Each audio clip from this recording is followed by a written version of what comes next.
बिस्मिल्लाहिर रहमानिर रहीम अस्सलामु आलैकुम। आज के कचू एवं कचुर शाक दिए दुईटी रेसिपि आपनादेर साथे शेयर करब। प्रथमटा कचू दिए एकटी शाक रान्ना शेयर करब एवं कचू शाक दिए मजादार एकटी भर्ता रेसिपि इउनिक एकटी भर्ता रेसिपि किन्तु आपनादेर साथे शेयर करब। एएस ब्लगिंग किचेन थेके आजके मजार एकटी रेसिपि देखते थाकुन आपनारा।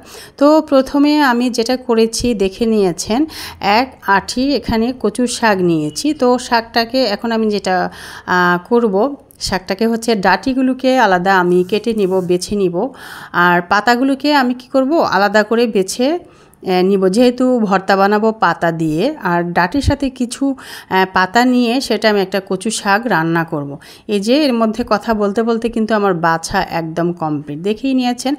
একটা ডিশে কিন্তু আমি নিয়েছি কচুর ডাটি সহ কিছু শাকও নিয়ে নিচ্ছি যেহেতু এটা রান্না করব। আর পাতা যেহেতু অনেকগুলো তো এতগুলো ভর্তা বানাবো না, অল্প করে ভর্তাটা বানাবো যেহেতু কচুর শাকটা শুধু একাই আমি খাবো তো এজন্য অল্প করে বানাবো। তো দেখেই নিয়েছেন আমার বাছা কিন্তু একদম কমপ্লিট।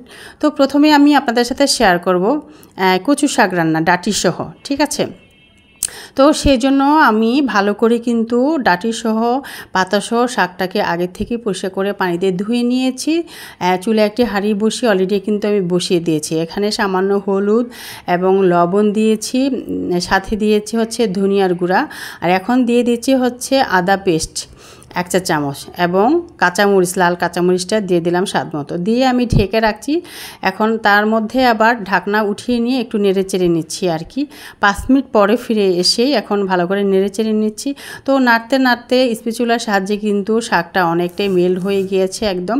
তো এর মধ্যে আমি উঠিয়ে নিয়েছি। এখন যেটা করব আমি আরেকটা ফ্রাই প্যান বসিয়ে এখানে রসুন কুচি পেঁয়াজ কুচি দিয়ে নিয়েছি।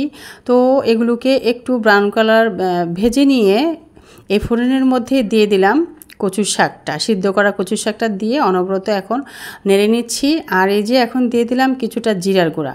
তো জিরার গুঁড়া দিয়েও এখন আবার ভালো করে নেড়ে নিব যাতে শাকের সাথে জিরাটা মিশে যায়, ঠিক আছে। সেই পর্যন্ত কিন্তু আমি ভালো করে নেড়ে নিচ্ছি। আর এই যে দেখতে পাচ্ছেন আচার, এটা হচ্ছে জলপাইয়ের আচার। এই আচারটা হোমমেড আচার আমি নিজেই বানিয়েছিলাম, অলরেডি কিন্তু আমি আমার চ্যানেলে এবং পেজে আপলোড করেছি। আপনারা চাইলে কিন্তু আমি ডেসক্রিপশন বক্সে লিঙ্কটা দিয়ে দিব, আপনারা চাইলে দেখে নিতে পারবেন। তো সেখান থেকে আমি সমান করে 3 চা চামচ আচার দিয়ে দিলাম কচু শাকের মধ্যে।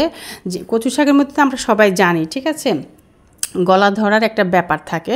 তো আজকে আমি যেটা করেছি এখানে লেবুর রস না দিয়ে দিয়ে দিলাম কি এখানে দিয়ে দিলাম আচার। তাহলে কি হবে আচারই শাক হয়ে যাবে, আবার খেতেও কিন্তু দুর্দান্ত একটা টেস্ট হয় এবং গলা ধরারও কোনো চান্স থাকে না। তো হয়ে গেল আমার কচুর শাক রান্না একদম রেডি। কেমন হয়েছে অবশ্যই কমেন্ট করে জানাতে ভুলবেন না। আমার দ্বিতীয় রেসিপি কচুর শাকের পাতা দিয়ে আজকে একটা মজাদার ভর্তা রেসিপি আপনাদের সাথে শেয়ার করতে যাচ্ছি। সুপ্রিয় দর্শক, আশা করছি আজকের রেসিপি কিছুটা হলেও আপনাদের ভালো লাগবে। ভালো লাগলে লাইক দিয়ে ভিডিওটা দেখে নেবেন। আর আপনারা যারা ভাইয়া বা আপুরা আমার ভিডিওটা নতুন ভিজিট করছেন তো ভালো লাগলে একটা লাইক দিয়ে ভিডিওটা দেখে নিতে পারেন এবং সেই সাথে মজার মজার সহজ সহজ রেসিপিগুলোর নোটিফিকেশন পেতে সাবস্ক্রাইবের পাশে থাকা অল বাটনে একটা ক্লিক দিয়ে রাখলে সহজ সহজ মজার মজার রেসিপিগুলো নোটিফিকেশন আপনার কাছে পৌঁছে যাবে, আপনি চাইলেই দেখে নিতে পারবেন। সুপ্রিয় দর্শক, আমি কথা বলতে বলতে কিছুদূর এগিয়ে এসেছি, যদি একটু পেছনে ফিরে যাই তো যেটা আপনারা দেখেছেন যে আমি শাকটাকে উঠিয়ে নিয়েছি এবং ভর্তা বানানোর জন্য পাতাগুলিকে ভালো করে পরিষ্কার করে আমি কি করেছি রসুন পেঁয়াজ অল্প সামান্য হলুদ দিয়ে অল্প সামান্য লবণ দিয়ে সিদ্ধ করে নিয়েছি প্রথমে, ঠিক আছে। সিদ্ধ করে নিয়ে আমি শাকটাকে উঠিয়ে নিয়েছি। আর এই যে ফ্রাই প্যানের মধ্যে পেঁয়াজ এবং রসুন সেটাকে একটু সামান্য সরিষার তেল দিয়ে একটু হালকা নেড়েচেড়ে নিয়েছি যাতে কাঁচা ভাবটা না থাকে, কিন্তু একেবারে ব্রাউন কালার বা একটু ভাজা ভাজা ওরকম পেঁয়াজটা কিন্তু করা যাবে না। এখানে টিপস হচ্ছে পেঁয়াজ এবং রসুনটাকে একটুখানি যেটা করেছি আমি জাস্ট একটু হালকা ভেজে নিয়েছি যাতে কাঁচা ভাবটা না থাকে। ওইটা উঠাই নিয়ে তারপরে আমি একই ফ্রাই প্যানে যেটা করেছি যেটা সিদ্ধ করে নিয়েছি সেইটাকে এখন আবার ওই সামান্য একটু সরিষার তেল দিয়ে এটা ভেজে নিচ্ছি কচুর শাকটা। এটা করলে যেটা হবে গলার ধরার যে একটা চান্স থাকে সেটা কিন্তু থাকবে না, ঠিক আছে। সেদ্ধ করা কচুর শাকটাকে যেটা করলাম সামান্য সরিষার তেল দিয়ে ফ্রাই প্যানের মধ্যে কিছুক্ষণ নেড়েচেড়ে নিয়ে শুকনা ভাপ যখন চলে আসছে ঠিক তখনই আমি কচু শাকটা নামিয়ে নিয়েছি। সেম ফ্রাই প্যানে ওয়াশ করে সামান্য আরও একটু সরষের তেল দিলাম এবং 1 চিমটি কালো জিরা দিলাম, সাথে সাথে সেদ্ধ করা কচুর শাকটাও দিয়ে দিলাম। এখন আমি কালো জিরার সাথে আর সরিষার তেলের সাথে ভালো করে এই কচুর শাকটাকে মেল করে নিব স্প্যাচুলার সাহায্যে, অনবরত নেড়ে চেড়ে নিয়ে। তো সেই পর্যন্তই নাড়তে হবে। যখন দেখবেন যে শুকনো শুকনো একটা ভাব চলে আসবে ঠিক তখনই নামিয়ে নিতে হবে। তার আগ পর্যন্ত আপনাকে এইভাবেই নেড়ে চেড়ে যেতে হবে যাতে কোনো প্রকার পানি না থাকে, যেহেতু আমি এটাকে ভর্তা বানাবো আর যেহেতু কচুর শাকের পাতা। তো হয়ে গিয়েছে, আমি কিন্তু অলরেডি নামিয়ে নিয়েছি। পাশাপাশি ওই যে ভেজে নিয়েছিলাম পেঁয়াজ এবং রসুন কুচিটাকে একটু হালকা করে কাঁচা ভাবটা দূর করে, আর সাথে এখন নিয়ে নিব ঝাল, যেই মরিচটা টেলে নিয়েছিলাম। মরিচের ব্যাপারটা হচ্ছে এখানে স্বাদ মতো, তবে কি ভর্তাতে একটু ঝাল বেশি হলেই আমার কাছে ভালো লাগে। আমি আজকে বেশি ঝাল দিব না, পরিমাণ মতন এখানে শুকনা সেই মরিচটা দিব। দিয়ে প্রথমে আমি যেটা করব, মরিচটাকে লবণের সাহায্যে লবণ দিয়ে শুকনা মরিচটাকে হাত দিয়ে প্রথমে ডলে নিতে হবে। ডলে তারপরে পেঁয়াজটাকে মিশাতে হবে, দেন আপনি হচ্ছে যে এই কচুর শাকের সাথে মিশাতে হবে। তো এভাবেই আমি ভর্তাটা রেডি করে নিব। আরও একটু কাজ কিন্তু সামনে বাকি আছে, কথা বলতে বলতে তো অবশ্যই আপনাদের সাথে শেয়ার করব। আশা করছি ততক্ষণ পর্যন্ত আমার সঙ্গেই থাকবেন।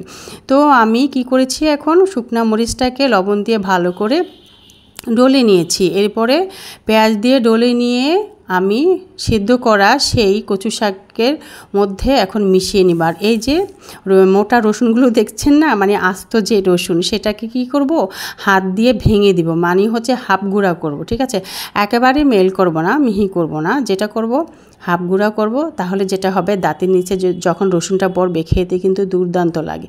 যাই হোক, আমি এখন ভালো করে রসুনটাকে ডলে নিচ্ছি, হাফ গুঁড়া যাতে হয় সেই টাইপের আর কি। তো ডলে নিয়ে শাকের সাথে এখন ভালো করে মিশিয়ে নিব। কিছুক্ষণ এভাবেই ডলে নিতে হবে। ডলে নিয়ে যেটা করব, এখানে আমি আরও একটা উপকরণ কিন্তু অ্যাড করব। তো সেটা কি, সেটা হচ্ছে যে লেবু। ঠিক আছে, তো এখানে কিছুটা লেবু রস অবশ্যই দিতে হবে, যাতে ওই যে গলা ধরার যে একটা ব্যাপার থাকে না, সেটা কিন্তু আর থাকবে না। তো সেই জন্য কিছুটা লেবুর রস আমি কিন্তু দিব সাথে। ঠিক আছে, তার আগে ভালো করে কিন্তু আমি মেখে নিচ্ছি পেঁয়াজের সাথে মরিচের সাথে শাকটা, যাতে সুন্দরভাবে মিশে যায় সব উপকরণ একসাথে। তো এখন ওই যে লেবুটা নিয়ে নিচ্ছি, 1 ফালি লেবু কিন্তু আমি আগেই কেটে রেখেছি। এখন এটা পুরোটাই রসটা দিয়ে দেব, দিয়ে অনবরত কিন্তু মেখে নিব। আর মেখে নিলেই হয়ে যাবে কচু শাকের ভর্তা রেসিপি। ঠিক আছে, তো এইভাবে চাইলে আপনিও একবার কচু শাক দিয়ে ভর্তাটা বানিয়ে দেখেন না, কত মজা হয় খেতে। সুপ্রিয় দর্শক, দেখতে পাচ্ছেন 2টা রেসিপি কিন্তু আমি শেয়ার করে ফেললাম কচু ডাঁটি এবং কচু শাক দিয়ে। খুবই মজার হয়েছে 2টা রেসিপি, খুবই মজা হয়েছে। তো আপনিও চাইলে একবার এভাবে ট্রাই করে দেখতে পারেন 2টা রেসিপি, আশা করছি আপনার কাছেও ভালো লাগবে। তো এখন সামান্য সরিষা তেল আমি উপরে একটুখানি দিয়ে তারপর হাত দিয়ে একটু নেড়ে নিব। খুবই ভালো লাগে কিন্তু লাস্টে যদি আপনি এইভাবে সরিষা তেল একটুখানি দিয়ে হাত দিয়ে মেখে নেন, হয়ে গেল আমার কচু শাক দিয়ে ভর্তা রেসিপি। তো 2টা রেসিপি আমি দেখিয়েছি, আশা করছি আপনাদের কাছে একটু হলেও ভালো লেগেছে। ভালো লাগলে অবশ্যই লাইক দিয়ে ভিডিওটা কন্টিনিউ করবেন। আর ওই যে সাবস্ক্রাইব করে পাশে থাকতে হবে, সাবস্ক্রাইবের পাশে যে অল বাটন আছে সেটা ক্লিক দিয়ে রাখলে সবার আগে নোটিফিকেশন আপনার কাছে পৌঁছে যাবে, আপনি চাইলেই দেখে নিতে পারবেন। সুপ্রিয় দর্শক, পরবর্তী রেসিপিতে ইনশাআল্লাহ কথা হবে। ততক্ষণ পর্যন্ত সবাই ভালো থাকবেন, সুস্থ থাকবেন। আল্লাহ হাফেজ।